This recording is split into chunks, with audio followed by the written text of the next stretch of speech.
You're listening to A Chapter a Day, a daily podcast. The Bible comes alive as we read a chapter out loud each day. Hello, it's time for chapter a day.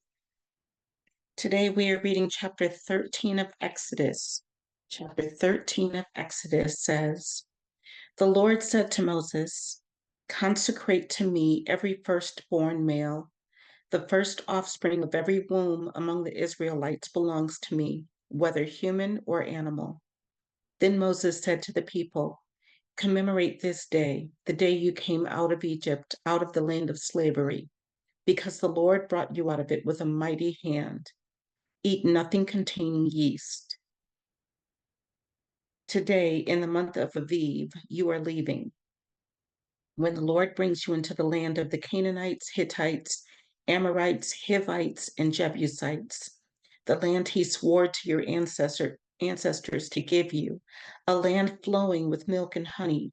You are to observe this ceremony in this month. For 7 days, eat bread made without yeast, and on the seventh day, hold a festival to the Lord. Eat unleavened bread during those 7 days. Nothing with yeast in it is to be seen among you, nor shall any yeast be seen anywhere within your borders. On that day, tell your son, 'I do this because of what the Lord did for me when I came out of Egypt.' This observance will be for you like a sign on your hand and a reminder on your forehead that this law of the Lord is to be on your lips. For the Lord brought you out of Egypt with his mighty hand. You must keep this ordinance at the appointed time year after year. After the Lord brings you into the land of the Canaanites and gives it to you, as he promised on oath to you and your ancestors, you are to give over to the Lord the first offspring of every womb. All the firstborn males of your livestock belong to the Lord. Redeem with a lamb every firstborn donkey, but if you do not redeem it, break its neck. Redeem every firstborn among your sons.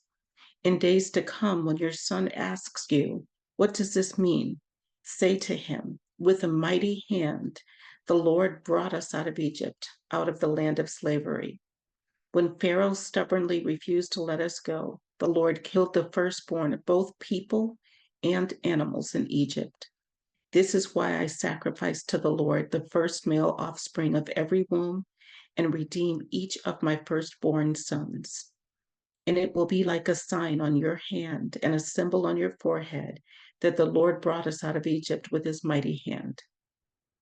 When Pharaoh let the people go, God did not lead them on the road through the Philistine country, though that was shorter. For God said, if they face war, they might change their minds and return to Egypt. So God led the people around by the desert road toward the Red Sea.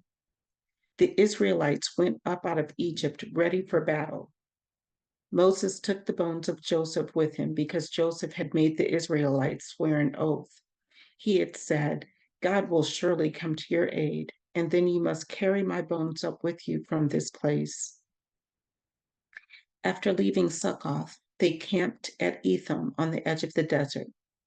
By day, the Lord went ahead of them in a pillar of cloud to guide them on their way, and by night in a pillar of fire to give them light, so that they could travel by day or night. Neither the pillar of cloud by day nor the pillar of fire by night left its place in front of the people." And that was Exodus chapter 13. See you tomorrow.